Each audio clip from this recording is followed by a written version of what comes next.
Nuclear സ്ട്രക്ചറാണ് നമ്മൾ പഠിക്കുന്നത്. അപ്പോൾ അതിൽ നമ്മൾ ഡിഫറെൻറ്റ് പ്രോപ്പർട്ടീസ് ഓഫ് ന്യൂക്ലിയായി നോക്കി. മാസ്, റേഡിയസ്, അറ്റോമിക് നമ്പർ എന്താണ്, മാസ് നമ്പർ എന്താണ്, ഡെൻസിറ്റി എന്താണ്, ഈ കാര്യങ്ങളെല്ലാം പഠിച്ചു. ഇനി അടുത്ത പഠിക്കാനുള്ളത് ന്യൂക്ലിയർ സ്പിന്നാണ്. ഓക്കെ, അപ്പോൾ നിങ്ങൾ സാധാരണ ഒരു സ്പിന്നെന്ന് കേൾക്കുമ്പം എന്താ വിചാരിക്കുക? ഒരു സ്പിൻ മോഷൻ അല്ലേ, ആ രീതിയിൽ മാത്രം. അപ്പോൾ ഇലക്ട്രോൺ സ്പിന്നാകുമ്പോഴും ഇലക്ട്രോണിൻ്റെ സ്പിൻ ആംഗുലാർ മൊമെൻറ്റം വരുന്നു എന്ന രീതിയിലാണ് മനസ്സിലാക്കുന്നത്. പക്ഷേ ന്യൂക്ലിയസിൻ്റെ കേസിൽ അങ്ങനെ അല്ല. ഈ ന്യൂക്ലിയർ സ്പിന്നെന്ന് പറയുന്ന ടേം കൊണ്ട് ഉദ്ദേശിക്കുന്നത് ന്യൂക്ലിയസിൻ്റെ ടോട്ടൽ ആംഗുലാർ മൊമെൻറ്റം ആണ്. അതായത് ന്യൂക്ലിയസിനകത്ത് ന്യൂക്ലിയോണുകളുടെ സ്പിൻ മോഷൻ്റെതും അതോടൊപ്പം തന്നെ ഓർബിറ്റൽ മോഷൻ്റെയും കോമ്പിനേഷൻ ആയിട്ടുള്ള ടോട്ടൽ ആംഗുലാർ മൊമെൻറ്റത്തിനെ റെപ്രസെൻ്റ് ചെയ്യുന്ന ക്വാണ്ടം നമ്പറാണ് ന്യൂക്ലിയർ സ്പിൻ. അപ്പോൾ ശ്രദ്ധിക്കുക, സ്പിൻ മോഷനെ മാത്രമല്ല ടോട്ടൽ ആംഗുലാർ മൊമെൻറ്റം, അതിനകത്ത് സ്പിന്നും വരും ഓർബിറ്റൽ മോഷനും വരും. അത് രണ്ടിൻ്റെയും കോമ്പിനേഷൻ ആയിട്ടുള്ള ടോട്ടൽ ആംഗുലാർ മൊമെൻറ്റത്തിനെ റെപ്രസെൻ്റ് ചെയ്യുന്ന ക്വാണ്ടം നമ്പറാണ് ന്യൂക്ലിയർ സ്പിൻ എന്ന് പറയുന്നത്.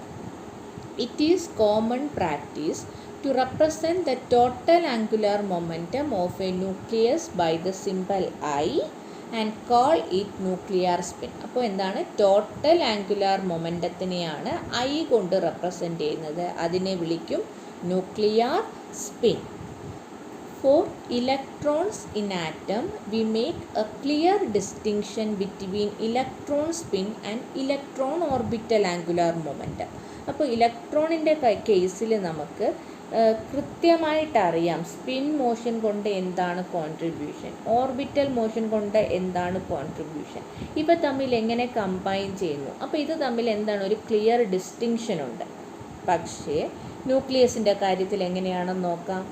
But nuclei often act as if they are a single entity with intrinsic angular momentum. പക്ഷേ ന്യൂക്ലിയസിൽ ഇത്തരത്തിലൊരു സ്പിൻ മോഷൻ കൊണ്ടുള്ള കോൺട്രിബ്യൂഷൻ എന്നോ ഓർബിറ്റൽ മോഷൻ കൊണ്ടുള്ള കോൺട്രിബ്യൂഷൻ എന്നോ നമുക്ക് വേർതിരിച്ചറിയാൻ പറ്റില്ല. നമുക്ക് ന്യൂക്ലിയസിനെ ഒരു മാഗ്നറ്റിക് മൊമെൻറ്റിൻ്റെ കേസിൽ അല്ലെങ്കിൽ ആംഗുലാർ മൊമെൻറ്റം വെച്ചിട്ട് നമ്മൾ നോക്കുകയാണെങ്കിൽ അതൊരു സിംഗിൾ എൻറ്റിറ്റി ആയിട്ടേ നമുക്ക് പറയാൻ പറ്റൂ. ഇത്രയും ആംഗുലാർ മൊമെൻറ്റം ഉള്ള ഒരു സാധനം, അതിനകത്ത് ഓരോരുത്തർക്കും എത്രയുണ്ട് എന്ന രീതിയിൽ നമുക്ക് വേർതിരിച്ചറിയാൻ, അല്ലെങ്കിൽ ഓരോന്നും സ്പിൻ മോഷൻ കൊണ്ട് എത്ര, ഓർബിറ്റൽ മോഷൻ കൊണ്ട് എത്ര, അങ്ങനെ നമുക്ക് പറയാനായിട്ട് പറ്റില്ല. ന്യൂക്ലിയസിന് മൊത്തം ഇത്ര ആംഗുലാർ ഉണ്ട്, ആ രീതിയിലാണ് നമുക്കതിനെ ഒബ്സർവ് ചെയ്യാനായിട്ട് അല്ലെങ്കിൽ മനസ്സിലാക്കാനായിട്ട് സാധിക്കുന്നത്. ഒരു single entity with this much angular momentum. ഒരു ചാർജ്ഡ് പാർട്ടിക്കിളിന് ഒരു ആംഗുലാർ മൊമെൻറ്റം ഉണ്ടെന്ന് വെച്ചാൽ എന്താണ്? It is undergoing some kind of rotational motion അല്ലെങ്കിൽ ഒരു റെവല്യൂഷൻ. അപ്പോൾ അങ്ങനെ വരുമ്പോൾ എന്താണ്, ഇതുമായിട്ട് അസോസിയേറ്റ് ചെയ്ത ഒരു മാഗ്നറ്റിക് ഫീൽഡ് ഉണ്ടാവും അല്ലേ. മാഗ്നറ്റിക് ഫീൽഡ് ഉണ്ടാകുന്നു എന്ന് വെച്ചാൽ എന്താണ്, അത് തന്നെ ഒരു മാഗ്നറ്റായിട്ട് മാറുന്നു. അപ്പോൾ അതുമായിട്ട് അസോസിയേറ്റ് ചെയ്ത ഒരു മാഗ്നറ്റിക് മൊമെൻ്റ് ഉണ്ട് അല്ലേ. ഒരു മാഗ്നറ്റിൻ്റെ പ്രോപ്പർട്ടി നമ്മൾ എങ്ങനെയാണ് പറയുന്നത്? മാഗ്നറ്റിക് മൊമെൻറ്റ് വെച്ചിട്ടാണ്. അതിന് ഇത്രത്തോളം മാഗ്നറ്റിക് മൊമെൻ്റ് ഉണ്ടെന്നാണ് നമ്മൾ പറയുന്നത്. അതേ രീതിയിൽ തന്നെ ഇവിടെ ന്യൂക്ലിയസിന് എന്തുണ്ട്? ന്യൂക്ലിയർ സ്പിന്നുണ്ട്, അല്ലെങ്കിൽ ഒരു ടോട്ടൽ ആംഗുലാർ മൊമെൻറ്റും ഉണ്ട്. അപ്പോൾ അതുമായിട്ട് അസോസിയേറ്റ് ചെയ്ത് എന്തുണ്ട്? ഒരു മാഗ്നറ്റിക് ഫീൽഡുണ്ട്, അതായത് അതിനൊരു മാഗ്നറ്റിക് മൊമെൻ്റ് ഉണ്ട്. Associated with each nuclear spin is a nuclear magnetic moment which produce magnetic interaction with its environment. അപ്പോൾ ഇങ്ങനെ ഒരു മാഗ്നറ്റിക് മൊമെൻ്റ് ഉള്ളത് കൊണ്ട് അതിന് മറ്റ് സറൗണ്ടിങ്ങിലുള്ള മറ്റ് വസ്തുക്കളുമായിട്ട് ഒരു മാഗ്നറ്റിക് ഇൻട്രാക്ഷൻ അണ്ടർഗോ ചെയ്യാനായിട്ട് സാധിക്കുന്നു. ഇതിനാണ് ഈ ന്യൂക്ലിയർ സ്പിൻ ഉള്ളതുകൊണ്ട്. അപ്പോൾ അതുകൊണ്ടാണ് നമ്മൾ ഇനി ഒരു കാര്യം പറയുന്നത്. നമുക്കറിയാം, നമ്മൾ അറ്റോമിക് സ്ട്രക്ചർ പഠിച്ചപ്പോൾ പറഞ്ഞൊരു കാര്യം, ഓരോ ലൈനും വെക്ടർ ആറ്റം മോഡലിന് എന്തിനാണ് കൊണ്ടുവന്നത്? ഹൈഡ്രജൻ്റെ ഫൈൻ സ്ട്രക്ചർ നമുക്ക് എക്സ്പ്ലെയിൻ ചെയ്യാൻ പറ്റുന്നില്ല അല്ലേ. വെക്ടർ ആറ്റം മോഡലിന് മുമ്പ് വരെ നമുക്ക് ഇലക്ട്രോൺ സ്പിൻ എന്നൊരു കൺസെപ്റ്റ് ഇല്ല. അപ്പോൾ അത് വെച്ചിട്ട് നമ്മൾ എനർജി ലെവൽസ് വരച്ചിട്ട് അത് തമ്മിലുള്ള ട്രാൻസിഷൻസ് വരച്ച് നോക്കുമ്പോൾ കിട്ടുന്ന ലൈൻസ് ആക്ച്വൽ ലൈൻസുമായിട്ട് ഡിഫറെൻ്റ് ആണ്. ആക്ച്വലി എന്ത് ചെയ്യുകയാണ്, ഈ ഓരോ ലൈനും പിന്നെയും ഒരു ഗ്രൂപ്പ് ഓഫ് ലൈൻസ് ആയിട്ട് സ്പ്ലിറ്റ് ചെയ്യുന്നതായിട്ട് കണ്ടു. ഓരോ ലൈനും സാധാരണ കിട്ടേണ്ടുന്ന ഓരോ ലൈനും ആക്ച്വൽ കേസിൽ 1 or 2 ലൈൻസ് ആയിട്ട് അല്ലെങ്കിൽ അതിൽ കൂടുതൽ ലൈൻസ് ആയിട്ട് സ്പ്ലിറ്റ് ചെയ്യുന്നതായിട്ട് കണ്ടു. ഇതിനെയാണ് എന്ത് വിളിച്ചത്? ഫൈൻ സ്ട്രക്ചർ എന്ന് വിളിച്ചത്. അപ്പോൾ ഇത് എക്സ്പ്ലെയിൻ ചെയ്യാൻ ഇത് സോമർഫീൽഡ് ബോർ മോഡൽ അതുവരെ പറ്റുന്നില്ല. അപ്പോൾ അടുത്ത വെക്ടർ ആറ്റം മോഡൽ വന്നിട്ട് ഇലക്ട്രോൺ സ്പിൻ എന്ന കൺസെപ്റ്റ് കൊണ്ടുവന്നിട്ടാണ് ഈ ഫൈൻ സ്ട്രക്ചറിനെ എക്സ്പ്ലെയിൻ ചെയ്യുന്നത്. അപ്പോൾ എന്താ പറഞ്ഞത്, ഓരോ ലെവലും എന്തായിട്ട് രണ്ടായിട്ട് സ്പ്ലിറ്റ് ചെയ്യുന്നു അല്ലേ. L+Sഉം L-S അങ്ങനെ രണ്ട് ജെ വാല്യൂസ് പോസിബിളാണ്. J', എന്ന് രണ്ട് വാല്യൂസ് പോസിബിളാണ്. അതായത് ഓരോ ലെവലും രണ്ട് ലെവലായിട്ട് സ്പ്ലിറ്റ് ചെയ്യുന്നു. ഇത് എപ്പോഴാണ് വരുന്നത്, ഈ എസ് എന്ന കൺസെപ്റ്റ് വരുമ്പോഴാണ് ഈ രണ്ടെന്ന കൺസെപ്റ്റ് വരുന്നത്. S½ ആയതുകൊണ്ടാണ് ഒന്ന് L+½ ഒന്ന് L-½ അങ്ങനെ രണ്ട് ലെവൽസായിട്ട് സ്പ്ലിറ്റ് ചെയ്യുന്നത്. അപ്പോൾ ഫൈൻ സ്ട്രക്ചറിനെ എക്സ്പ്ലെയിൻ ചെയ്തു, ഇലക്ട്രോൺ സ്പിന്നെ കൊണ്ട് എക്സ്പ്ലെയിൻ ചെയ്തു. ഇനി ഈ ഫൈൻ സ്ട്രക്ചറിലെ ഓരോ ലൈനും നമ്മൾ കൂടുതൽ സ്പെക്ട്രോസ്കോപ്പിയുടെ ടെക്നിക്സ് ഇമ്പ്രൂവ് ചെയ്തപ്പോൾ നമ്മൾ പിന്നെയും റിസോൾവ് ചെയ്യാൻ പറ്റി, കുറേ കൂടെ ക്ലിയർ ആയിട്ട് അതിൻ്റെ ഉള്ളിലേക്ക് നോക്കാൻ പറ്റിയപ്പോൾ ഈ ഓരോ ലൈനും പിന്നെയും ഡിഫറെൻറ്റ് ലൈൻസായിട്ട് സ്പ്ലിറ്റ് ചെയ്യുന്നതായിട്ട് കണ്ടു. ഓക്കെ, അപ്പോൾ നമ്മൾ അത്രത്തോളം നമ്മുടെ ടെക്നിക്സ് ഇമ്പ്രൂവ് ചെയ്യണം. അപ്പോൾ കുറേ കൂടെ നമുക്കതിനെ ക്ലിയർ ആയിട്ട് അല്ലെങ്കിൽ അത്ര റിസൊല്യൂഷനിൽ കാണാൻ പറ്റിയപ്പോൾ നമുക്ക് മനസ്സിലായി എന്താണ് ഈ ഓരോ ലൈനും പിന്നെയും ഡിഫറെൻറ്റ് ലൈൻസായിട്ട് സ്പ്ലിറ്റ് ചെയ്യുന്നുണ്ട്. അപ്പോൾ ഇങ്ങനെയുള്ള സ്പ്ലിറ്റിങ്ങിന് ഫൈൻ സ്ട്രക്ചറിനകത്തുള്ള സ്പ്ലിറ്റിങ്ങിനെ പറയും ഹൈപ്പർ ഫൈൻ സ്ട്രക്ചർ. അപ്പോൾ ഈ ഹൈപ്പർ ഫൈൻ സ്ട്രക്ചറിനെ നമ്മൾ എക്സ്പ്ലെയിൻ ചെയ്യുന്നത് ന്യൂക്ലിയർ സ്പിന്ന് വെച്ചിട്ടാണ്.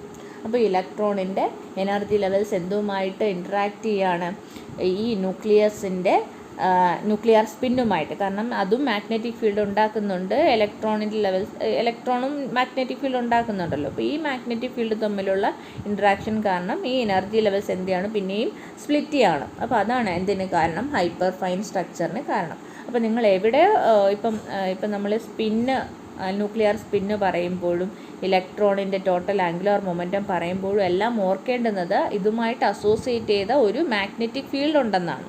ആ മാഗ്നറ്റിക് ഫീൽഡ് തമ്മിലാണ് എന്ത് ചെയ്യുന്നത്, ഇൻട്രാക്ട് ചെയ്യുന്നത്. ആ കാര്യം നിങ്ങൾ എപ്പോഴും ഓർത്തോളൂ. അതുകൊണ്ടാണ് പ്രത്യേകം എടുത്ത് പറഞ്ഞത്, ഇങ്ങനെ ഒരു ആംഗുലാർ മൊമെൻറ്റം വന്നു കഴിഞ്ഞാൽ അതുമായിട്ട് അസോസിയേറ്റ് ചെയ്ത് എന്ത് വരുന്നുണ്ട്, ഒരു മാഗ്നറ്റിക് മൊമെൻറ്റ് വരുന്നുണ്ട്. മാഗ്നറ്റിക് മൊമെൻറ്റ്, ആ ടേം വളരെയധികം ശ്രദ്ധിക്കുക. ഇനി നമ്മൾ ഇലക്ട്രോണിൻ്റെ കേസിൽ ഇലക്ട്രോണിന് ഓരോ സ്റ്റേറ്റ്സ് പറഞ്ഞല്ലേ, ഓരോ സ്റ്റേറ്റാണ് NL, ML, MS കൊണ്ട് റെപ്രസെൻ്റ് ചെയ്യുന്നു, അല്ലെ ക്വാണ്ടം സ്റ്റേറ്റിനെ നമുക്ക് റെപ്രസെൻ്റ് ചെയ്യാമെന്ന് പറഞ്ഞു. അതേപോലെ തന്നെ നമ്മുടെ ന്യൂക്ലിയസിനും എന്തുണ്ട്, ക്വാണ്ടം സ്റ്റേറ്റ്സ് ഉണ്ട്. അതിൻ്റെ സ്റ്റേറ്റ് എന്താണെന്നുള്ളതാണ്. അപ്പോൾ അത് നമുക്ക് മനസ്സിലാകുന്നത് ഈ ഡിഫറെൻറ്റ് ക്വാണ്ടം സ്റ്റേറ്റ്സ് ഉണ്ട് എന്ന് നമുക്ക് മനസ്സിലായത് artificial radioactivity, alpha gamma ray spectra ഒക്കെ ഇതിൽ നിന്ന് വരുന്ന റേസിനെയൊക്കെ സ്റ്റഡി ചെയ്തിട്ടാണ് നമുക്ക് മനസ്സിലായത് ന്യൂക്ലിയസിനും ഡിഫറെൻറ്റ് എനർജി ലെവൽസിലിരിക്കാനായിട്ട് പറ്റും. Okay, different energy levels are possible. അതാണ് ഇവിടെ പറഞ്ഞിരിക്കുന്നത്. Every nucleus possess A set of quantum States with discrete energy values. ഈ ഓരോ ക്വാണ്ടം സ്റ്റേറ്റിനും ഓരോ എനർജി ആയിരിക്കും. അപ്പോൾ ഒരു എനർജി ആയിരിക്കും എന്ന് പറയുമ്പോൾ തന്നെ നിങ്ങൾക്കറിയാം, ഒരു എനർജി ലെവലിൽ നിന്നും മറ്റൊരു എനർജി ലെവലിലേക്ക് പോകുമ്പോൾ, അല്ലെങ്കിൽ ഒരു ക്വാണ്ടം സ്റ്റേറ്റിൽ നിന്നും മറ്റൊരു ക്വാണ്ടം സ്റ്റേറ്റിലേക്ക് പോകുമ്പോൾ ഒന്നുകിൽ ഒരു എനർജി അബ്സോർപ്ഷൻ ഉണ്ടാകണം, അല്ലെങ്കിൽ ഒരു എനർജി എമിഷൻ ഉണ്ടാകണം. അപ്പോൾ ന്യൂക്ലിയസിൻ്റെ കേസിൽ ഇത്തരത്തിൽ ക്വാണ്ടം സ്റ്റേറ്റ് തമ്മിലുള്ള ട്രാൻസിഷൻ നടക്കുമ്പോൾ അവിടെ എമിറ്റ് ചെയ്യുന്ന എനർജി എന്ന് പറയുന്നത് ഗാമ റേ ആയിരിക്കും. ഓക്കെ, ഗാമ റേ ഓർക്കണം, ഹൈ എനർജി റേസ് ആണ് ഗാമ റേ, അല്ലെ കോസ്മിക് ഗാമ റേസ് ഒക്കെ അൾട്രാ വയലറ്റിന് മുകളിലാണ്, എനർജി കൂടിയ ഫ്രീക്വൻസി കൂടിയ റേസ് ആണ് ഗാമ റേസ്. അപ്പം ആ ലെവൽസ് തമ്മിലുള്ള എനർജി ഡിഫറൻസ് അത്രത്തോളം കൂടുതലാണ്, അല്ലേ. അതുകൊണ്ടാണ് ഗാമ റേ, അത്രയും എനർജി കൂടിയ റേ എമിറ്റ് ചെയ്യണമെങ്കിൽ അത്രയും വലിയ എനർജി ഡിഫറൻസ് ഉണ്ടാകണം. അപ്പോൾ ആ സ്റ്റേറ്റ്സ് തമ്മിലുള്ള എനർജി ഡിഫറൻസ് എന്ന് പറയുന്നത് അത്രത്തോളം കൂടുതലാണ് എന്ന് വേണം മനസ്സിലാക്കാൻ. Transition between different nuclear states are accompanied by the emission of gamma rays. അപ്പോൾ അത് ന്യൂക്ലിയർ സ്റ്റേറ്റ്സിൻ്റെ കാര്യം പറഞ്ഞു. ന്യൂക്ലിയർ സ്റ്റേറ്റ്സ് വേറെ ഒന്നുമില്ല, ഡിഫറെൻറ്റ് എനർജി ലെവൽസ് ആണ്. ഒരു ലെവലിൽ നിന്ന് മറ്റൊരു ലെവലിലേക്ക് പോകുമ്പോഴത്തേക്ക് എന്ത് ചെയ്യുന്നു, എനർജി എമിറ്റ് ചെയ്യുന്നു. അപ്പോൾ എനർജി എമിഷൻ എന്ന് പറയുന്നത് ഗാമ റേ റീജിയനിലാണ് വരുന്നത്, അതുകൂടി ഒന്ന് ഓർത്ത് വയ്ക്കാം. അടുത്ത ഒരു പ്രോപ്പർട്ടി എന്ന് പറയുന്നത്, അല്ലെങ്കിൽ മെയിൻ ഇമ്പോർട്ടൻ്റ് ആയിട്ടുള്ള ഒരു കാര്യം എന്ന് പറയുന്നത് ന്യൂക്ലിയർ ഫോഴ്സസ് ആണ്. ഓക്കെ, ഇനി എന്താണ് ന്യൂക്ലിയർ ഫോഴ്സസ്? നിങ്ങൾ കുറേയൊക്കെ കേട്ടിട്ടുണ്ടായിരിക്കും.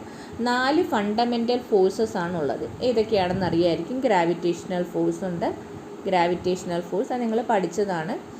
പിന്നെ ഏതാണ്, ഇലക്ട്രോ മാഗ്നറ്റിക് ഫോഴ്സ് നിങ്ങൾ പഠിച്ചു. പിന്നെ നിങ്ങൾ പഠിക്കുമ്പോൾ ഒരു സ്ട്രോങ് ഫോഴ്സ് തന്നെയാണ് ആരെയും ന്യൂക്ലിയർ ഫോഴ്സ്. പിന്നെ ഒന്ന് പഠിക്കും വീക്ക് ഫോഴ്സ്. അപ്പോൾ ഇതൊക്കെ നിങ്ങൾ പ്ലസ് ടുവിന് പഠിച്ചു കഴിഞ്ഞ കാര്യമായിരിക്കും. നമുക്ക് വേറെ ഒന്നും ഇവിടെ വേണ്ട. നമുക്ക് ഈ സ്ട്രോങ് ഫോഴ്സ് അഥവാ ന്യൂക്ലിയർ ഫോഴ്സ് മാത്രം ഇവിടെ ഒന്ന് മനസ്സിലാക്കണം. അപ്പോൾ എന്താണ് സ്ട്രോങ് ഫോഴ്സ് അല്ലെങ്കിൽ ന്യൂക്ലിയർ ഫോഴ്സ് എന്ന് നോക്കാം. അപ്പം നമുക്ക് അറിയാവുന്നൊരു കാര്യമെന്ന് പറയുന്നത് ന്യൂക്ലിയസിനകത്ത് ആരൊക്കെയാണ് ഉള്ളത്? പ്രോട്ടോൺസും ന്യൂട്രോൺസും. ന്യൂട്രോൺസിന് ചാർജൊന്നും ഇല്ല. പ്രോട്ടോൺസിന് എന്ത് ചാർജുണ്ട്? പോസിറ്റീവ് ചാർജുണ്ട്.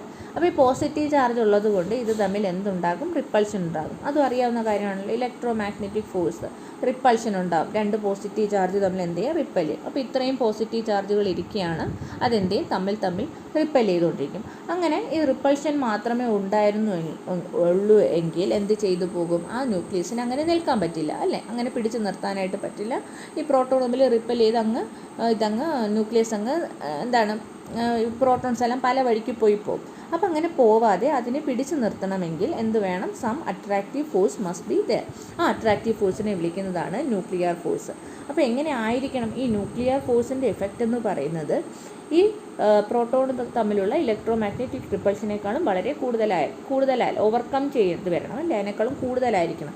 എന്നാൽ മാത്രമേ എന്ത് ചെയ്യാൻ പറ്റുള്ളൂ? പ്രോട്ടോണിന് അങ്ങനെ തന്നെ ന്യൂക്ലിയസിനകത്ത് നിൽക്കാനായിട്ട് പറ്റുള്ളൂ.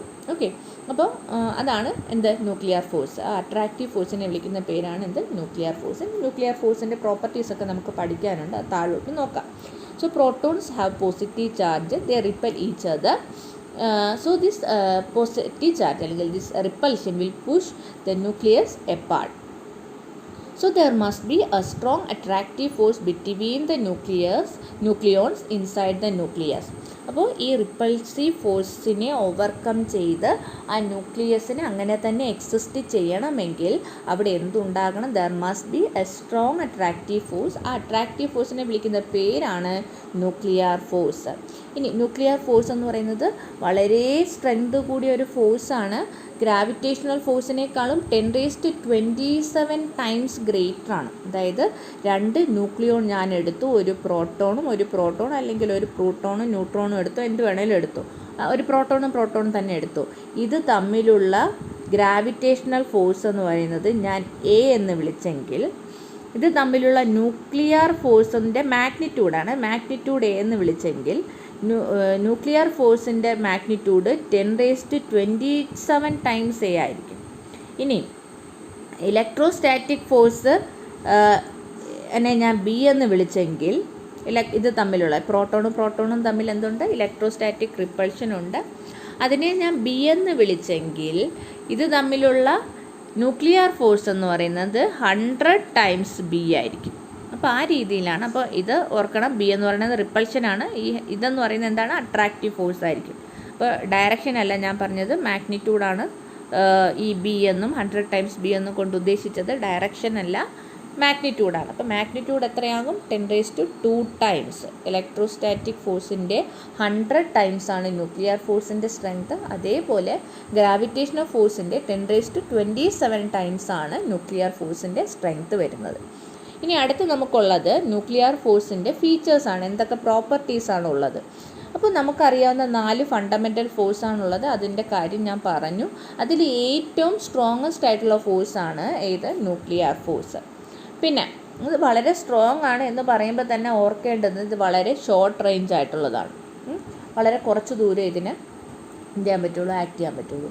അല്ലെങ്കിൽ ഇത് എന്ത് ചെയ്തു പോയേനെ? എല്ലാ പ്രോട്ടോണും എല്ലാ ന്യൂട്രോണും ലോകത്തുള്ള എല്ലാം കൂടെ ചേർന്നൊരു പോയിന്റിലേക്ക് ആയിപ്പോയേനെ. അപ്പോൾ അങ്ങനെ ചെയ്യാൻ പറ്റില്ല. ഒരു ന്യൂക്ലിയോണിന് അതിന് തൊട്ടടുത്ത്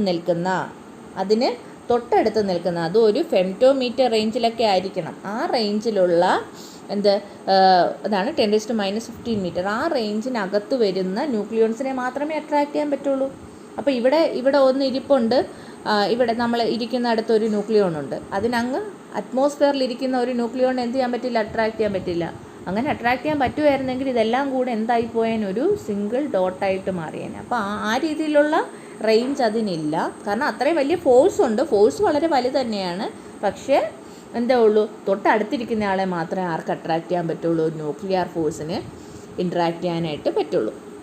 so it is a very short range force. 10⁻15 മീറ്ററൊക്കെ റേഞ്ച് വരുന്നുള്ളൂ. Nucleons interact strongly only with their immediate neighbours. തൊട്ടടുത്തിരിക്കുന്ന ആളെ മാത്രമേ അട്രാക്ട് ചെയ്യാനായിട്ട് ആർക്ക് പറ്റുള്ളൂ? ന്യൂക്ലിയർ ഫോഴ്സിനുണ്ട് പറ്റുള്ളൂ. ഇനി ഒരു ന്യൂക്ലിയോണിന് തൊട്ടടുത്തിരിക്കുന്ന ന്യൂക്ലിയോണ് മാത്രമേ അട്രാക്ട് ചെയ്യാനായിട്ട് പറ്റുള്ളൂ.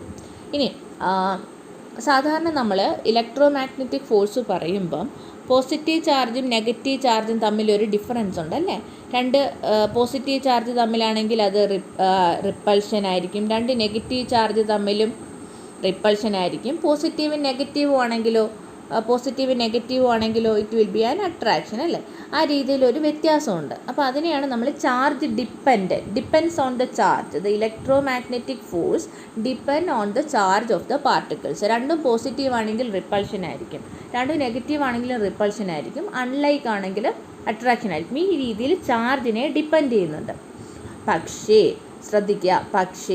Nuclear force is charge independent. എന്താണ് ചാർജ് ഇൻഡിപെൻഡൻ്റ്? വാക്ക് ശ്രദ്ധിക്കുക, ചാർജ് ഇൻഡിപെൻഡൻ്റ് ആണ്. അതായത് രണ്ട് പ്രോട്ടോൺ തമ്മിലായാലും അട്രാക്ഷനാണ്, രണ്ട് ന്യൂട്രോൺ തമ്മിലായാലും അട്രാക്ഷനാണ്, ഒരു പ്രോട്ടോണും ന്യൂട്രോണും തമ്മിലായാലും അട്രാക്ഷനാണ്. It is charge independent of charge. Charge ഏതാണ് എന്ന് അയാൾ നോക്കുന്നില്ല. ആര് നോക്കുന്നില്ല? ന്യൂക്ലിയർ ഫോഴ്സ് നോക്കുന്നില്ല. പ്രോട്ടോണും തമ്മിലും അട്രാക്ഷൻ, പ്രോട്ടോൺ ന്യൂട്രോണും തമ്മിൽ അട്രാക്ഷൻ, ന്യൂട്രോണും തമ്മിലും അട്രാക്ഷൻ. അതും ഒരേ രീതിയിലുള്ള ഇൻട്രാക്ഷനാണ് വരുന്നത്. ഓക്കെ. ഇനി independent of the charge of the nucleons. Nuclear force are same for proton, neutron, proton interaction. Okay. അപ്പോൾ ഇത്രയാണ് ന്യൂക്ലിയർ ഫോഴ്സിൻ്റെ കാര്യത്തിൽ വരുന്നത്. അടുത്ത് നമുക്ക് നോക്കാനുള്ളത് ന്യൂക്ലിയർ സ്റ്റെബിലിറ്റി. അപ്പോൾ നമുക്കറിയാം ഇലക്ട്രോ മാഗ്നറ്റിക് ഫോഴ്സ് മാത്രമേ ഉണ്ടായിരുന്നുള്ളൂ എങ്കിൽ പ്രോട്ടോൺസ് തമ്മിൽ റിപ്പൾഷൻ മാത്രം വന്നിട്ട് എന്ത് ചെയ്തു പോകാനെ ന്യൂക്ലിയസിന് അങ്ങനെ നിൽക്കാൻ പറ്റില്ലായിരുന്നു. അപ്പോൾ ആണ് നമ്മൾ മനസ്സിലാക്കിയത് മറ്റൊരു ഫോഴ്സും കൂടെയുണ്ട്, ന്യൂക്ലിയർ ഫോഴ്സ്. അപ്പോൾ ന്യൂക്ലിയർ ഫോഴ്സ് എന്ന് പറയുന്നത് നമ്മൾ മറ്റൊരു കാര്യവും കൂടെ പഠിച്ച് it is A short range force. വളരെ അടുത്തുള്ള പാർട്ടിക്കിൾസ് മാത്രമേ ഇൻട്രാക്ട് ചെയ്യാൻ പറ്റുള്ളൂ. പക്ഷേ ഇലക്ട്രോ മാഗ്നറ്റിക് ഫോഴ്സ് നമുക്കറിയാം എന്താണ്, കുറച്ചുകൂടെ റേഞ്ചുള്ള ഒരു ഫോഴ്സാണ് അല്ലേ. 1/r² എന്ന രീതിയിലാണ് അതിൻ്റെ ഫോഴ്സ് ഫോളോ ഓഫ് ചെയ്യുന്നത്. അപ്പോൾ കുറച്ചും കൂടെ അതിന് റേഞ്ച് ഉണ്ട്. പക്ഷേ ഇതെന്ന് പറയുന്നത് ന്യൂക്ലിയർ ഫോഴ്സ് എന്ന് പറയുന്നത് വളരെ ഷോർട്ട് റേഞ്ച്ഡ് ആയിട്ടുള്ള ഒരു ഫോഴ്സാണ്. അപ്പോൾ എത്തരത്തിലാണ് അങ്ങനെയെങ്കിൽ നമുക്ക് ഈ രണ്ട് ഫോഴ്സിൻ്റെ വെച്ചിട്ട് നമുക്ക് ന്യൂക്ലിയസിൻ്റെ സ്റ്റെബിലിറ്റി എക്സ്പ്ലെയിൻ ചെയ്യാൻ പറ്റുന്നതെന്ന് നോക്കാം. അപ്പോൾ ലൈറ്റ് ന്യൂക്ലിയസ് ഒക്കെ ആണെങ്കിൽ, അതായത് മാസ് നമ്പറാണ്. മാസ് നമ്പർ എന്ന് പറയുന്നത് number of protons plus number of neutrons ആണ് മാസ് നമ്പർ അല്ലേ. അപ്പോൾ അത് 20-നേക്കാളും താഴെയാണെന്ന് വിചാരിച്ചു. A is less than 20 ആണെങ്കിൽ almost the same number of protons and neutrons for nuclear stability. പ്രോട്ടോൺസിൻ്റെ നമ്പറും ന്യൂട്രോൺസിൻ്റെ നമ്പറും ഈക്വൽ ആയാൽ എന്താകും? അത് സ്റ്റേബിൾ ആകും. ഓക്കെ. ലെസ് ദാൻ 20 ആണെങ്കിൽ, അപ്പോൾ ഇവിടെ എന്താ നമുക്ക് ശ്രദ്ധിക്കാനുള്ള കാര്യം എന്ന് പറയുന്നത്, പ്രോട്ടോൺസ് തമ്മിൽ എന്തുണ്ട്? റിപ്പൾസീവ് ഫോഴ്സ് ഉണ്ട്. അപ്പോൾ അതിനേക്കാളും കൂടി നിൽക്കണം ഈ ന്യൂക്ലിയോൺസ് തമ്മിലുള്ള അട്രാക്റ്റീവ് ഫോഴ്സ്, അതായത് സ്ട്രോങ് ഫോഴ്സ് കൊണ്ടുള്ള അട്രാക്റ്റീവ് ഫോഴ്സ്. അപ്പം ന്യൂക്ലിയർ ഫോഴ്സ് ആരൊക്കെ തമ്മിലുണ്ട്? പ്രോട്ടോണും ന്യൂട്രോണുകളും അങ്ങോട്ടും ഇങ്ങോട്ടും എല്ലാം ഉണ്ട്. പക്ഷേ റിപ്പൾസീവ് ഫോഴ്സ് തമ്മിൽ മാത്രമേ ഉള്ളൂ, പ്രോട്ടോണുകൾ തമ്മിൽ മാത്രമേ ഉള്ളൂ. അപ്പോൾ നമ്പർ ഓഫ് പ്രോട്ടോൺസ് എന്ന് പറയുന്നത് നമ്പർ ഓഫ് ന്യൂട്രോൺസിന് ഈക്വൽ ആകുമ്പോഴാണ് nuclear force overcome the repulsive force in case of light nuclear. ഇനി ഹെവിയർ ന്യൂക്ലിയർ ആകുമ്പോഴത്തേക്ക് എന്ത് ചെയ്യണം? അറ്റോമിക് നമ്പർ കൂടുന്നു. അറ്റോമിക് നമ്പർ കൂടുമ്പോൾ എന്താണ്? Number of protons is increasing. അപ്പോൾ നമ്പർ ഓഫ് പ്രോട്ടോൺസ് കൂടുമ്പോൾ എന്ന് വെച്ചാൽ റിപ്പൾസീവ് ഫോഴ്സ് ഇൻക്രീസ് ചെയ്യുന്നുണ്ട്. അപ്പോൾ ഓരോ പ്രോട്ടോണിനും ബാക്കി എല്ലാ പ്രോട്ടോണുമായിട്ട് ഇൻട്രാക്ട് ചെയ്യാൻ പറ്റും. അപ്പോൾ എന്താണ്?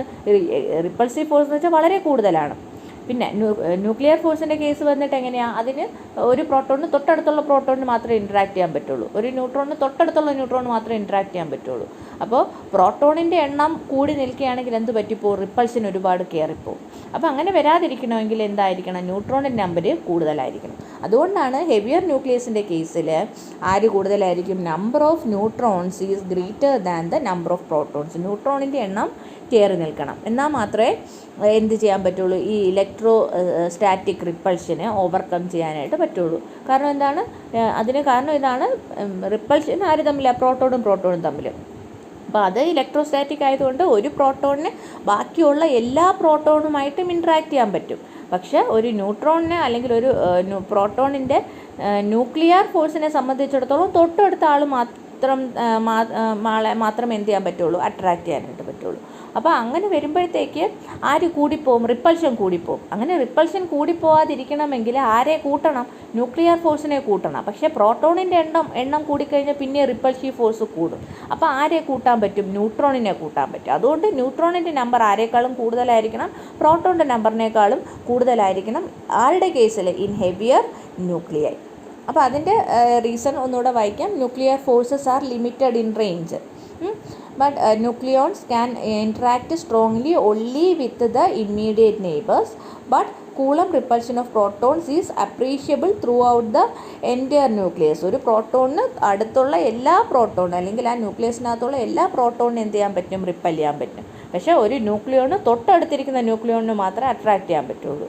അപ്പോൾ ആരെ കൂട്ടേണ്ടി വരും, പ്രോട്ടോണിനെ കൂട്ടിയാൽ പറ്റില്ല. പ്രോട്ടോണിനെ കൂട്ടിയാൽ പിന്നെ റിപ്പൾഷൻ കൂടിക്കൊണ്ടിരിക്കുക. ആരെ കൂട്ടാം, ന്യൂട്രോണിനെ കൂട്ടാം. ന്യൂട്രോൺ എന്താണ്, ചാർജ്ലെസ് ആയതുകൊണ്ട് എന്ത് വരില്ല, റിപ്പൾഷൻ വരില്ല. ആര് മാത്രമേ വരുള്ളൂ, ന്യൂക്ലിയർ ഫോഴ്സ് കൊണ്ടുള്ള അട്രാക്ഷൻ മാത്രമേ വരുള്ളൂ.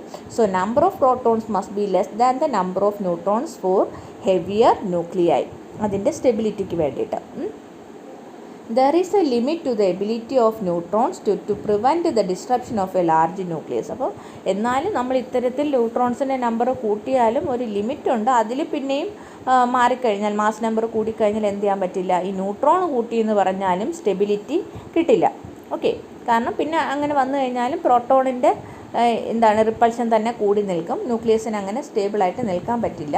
ആ ലിമിറ്റാണ് പറയുന്നത് ബിസ്മത്ത് ഐസോട്ടോപ്പ് 83. ഇത് മാസ് നമ്പറാണ്, സോറി അറ്റോമിക് നമ്പറാണ്. ഇത് മാസ് നമ്പർ, ഇത് Z, ഇത് A.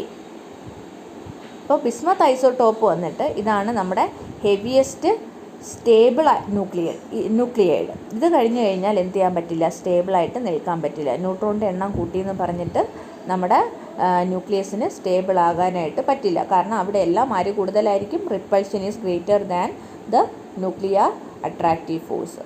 ഓക്കെ, ഇനി all nuclei with Z atomic number greater than 83 and A mass number greater than 209 spontaneously transform themselves into lighter ones through the emission of one or more alpha particles. അപ്പോൾ പറഞ്ഞ പോലെ ഇപ്പോൾ ഈ atomic number 83യേക്കാളും കൂടുതൽ mass number 209യേക്കാളും കൂടിക്കഴിഞ്ഞാൽ അത് stable അല്ല. അപ്പോൾ സ്റ്റേബിൾ ആകണമെങ്കിൽ എന്ത് ചെയ്യണം, അത് ലൈറ്റർ ന്യൂക്ലിയർ ആയിട്ട് എന്ത് ചെയ്യണം, ചേഞ്ച് ചെയ്യണം. അപ്പോൾ അങ്ങനെയാണ് നമ്മൾ റേഡിയോ ആക്ടിവിറ്റിയൊക്കെ പഠിക്കുന്നത്. ആൽഫ പാർട്ടിക്കിൾസ് എമിറ്റ് ചെയ്തിട്ട് എന്തായിട്ട് മാറുന്നു, സ്റ്റേബിൾ ന്യൂക്ലിയസ് ആയിട്ട് മാറുന്നു എന്നൊക്കെ നമ്മൾ പഠിച്ച കാര്യങ്ങളാണ്. If the resulting nucleus has either too small or too large neutron proton ratio for stability beta decay occurs. അപ്പോൾ ഒരു ന്യൂക്ലിയസ് ഒരു അൺസ്റ്റേബിൾ ആണെന്ന് നമ്മൾ പറഞ്ഞു. അതായത് ഇതിൽ പ്രോട്ടോണും ന്യൂട്രോണും ഉണ്ടായിരുന്നു. ഇതിൻ്റെ ന്യൂട്രോൺ നമ്പർ എത്ര കൂട്ടിയിട്ടും എന്താക്കാൻ പറ്റില്ല, ഇതിനെ സ്റ്റേബിൾ ആക്കാൻ പറ്റുന്നില്ല. അതായത് പ്രോട്ടോൺ തമ്മിലുള്ള റിപ്പൾഷൻ ഈസ് സ്മോൾ അല്ലേ. അങ്ങനെ വന്നു കഴിയുമ്പോൾ എന്ത് ചെയ്യും, it becomes another nuclei plus an alpha particle. ഒരു ആൽഫ പാർട്ടിക്കിൾ എമിറ്റ് ചെയ്തിട്ട് ഇത് മറ്റൊരു ന്യൂക്ലിയർ ആയിട്ട് മാറുന്നു.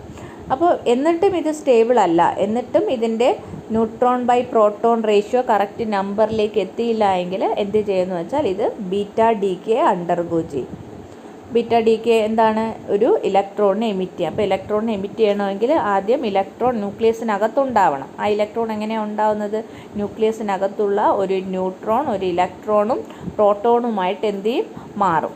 അപ്പോൾ അങ്ങനെയാണ് എന്ത് ചെയ്യുന്ന ഒരു ഇലക്ട്രോൺ ഉണ്ടാകുന്നത്. ഇലക്ട്രോണിനെ എന്ത് ചെയ്യും, എമിറ്റ് ചെയ്യും. അതിനെയാണ് ബീറ്റ ഡീക്കെ എന്നൊക്കെ പറയുന്നത്. അതും പല രീതിയിലുള്ള ബീറ്റ ഡീക്കെ ഉണ്ട്. ഇലക്ട്രോൺ എമിഷൻ ഉണ്ട്, പോസിട്രോൺ എമിഷൻ ഉണ്ട്. ആ രീതിയിൽ ഡീപ്പായിട്ടൊന്നും വേണ്ട, ഇത്രമാത്രം മനസ്സിലാക്കുക. ഒരു ആറ്റം അൺസ്റ്റേബിളാണ്, ന്യൂക്ലിയസ് അൺസ്റ്റേബിളാണ്, സ്റ്റേബിളായിട്ട് നിൽക്കാൻ പറ്റുന്നില്ല എങ്കിൽ അതെന്ത് ചെയ്യും, അതിൻ്റെ മാസ് നമ്പർ കുറയ്ക്കാൻ നോക്കും, അതിൻ്റെ അറ്റോമിക് നമ്പർ കുറയ്ക്കാൻ നോക്കും. ഇപ്പോൾ മാസ് നമ്പറും അറ്റോമിക് നമ്പറും കുറയ്ക്കാൻ പറ്റുന്ന ഒരു വഴിയാണ് ആൽഫ പാർട്ടിക്കിളിനെ റിലീസ് ചെയ്യാമെന്നുള്ളത്. അപ്പോൾ ആൽഫ പാർട്ടിക്കിൾ എന്ന് പറയുന്നത് മാസ് നമ്പർ 2ഉം അറ്റോമിക് നമ്പർ 2ഉം മാസ് നമ്പർ 4 ഉള്ളത് ഹീലിയം ന്യൂക്ലിയനെയാണ് എന്ത് പറയുന്നത്, ആൽഫ പാർട്ടിക്കിൾ. അപ്പം അറ്റോമിക് നമ്പർ 2ഉം മാസ് നമ്പർ 4ഉം ഉള്ള ഒരു പാർട്ടിക്കിളാണ്. അപ്പം മാസ് നമ്പർ 4 ആയിട്ട് കുറയും, അറ്റോമിക് നമ്പർ 2 കുറയും. അപ്പോൾ ഇത്തരത്തിൽ എന്ത് ചെയ്യാൻ പറ്റും, നമ്മുടെ ആ അറ്റോമിക് നമ്പറിനെയും മാസ് നമ്പറിനെയും കുറയ്ക്കാനായിട്ട് പറ്റും. ഒരു ഹീലിയം പാർട്ടിക്കിളിനെ, ഒരു ഹീലിയം ന്യൂക്ലിയസിനെ അല്ലെങ്കിൽ ആൽഫ പാർട്ടിക്കിളിനെ എമിറ്റ് ചെയ്താൽ, അപ്പോൾ എന്നിട്ടും അത് സ്റ്റേബിൾ ആയില്ലെങ്കിൽ എന്തുകൂടെ ചെയ്യും, അടുത്ത ഒരു ബീറ്റ എമിഷനും കൂടെയൊക്കെ നടക്കും. അപ്പോൾ അതൊക്കെ നമുക്കിനി പഠിക്കാനുണ്ട്. നല്ല ഡീറ്റെയിൽഡ് ആയിട്ട് തന്നെ നമുക്ക് ഇതിൻ്റെ എമിഷനൊക്കെ അടുത്ത് അങ്ങോട്ട് വരുമ്പോൾ നമുക്ക് പഠിക്കാം.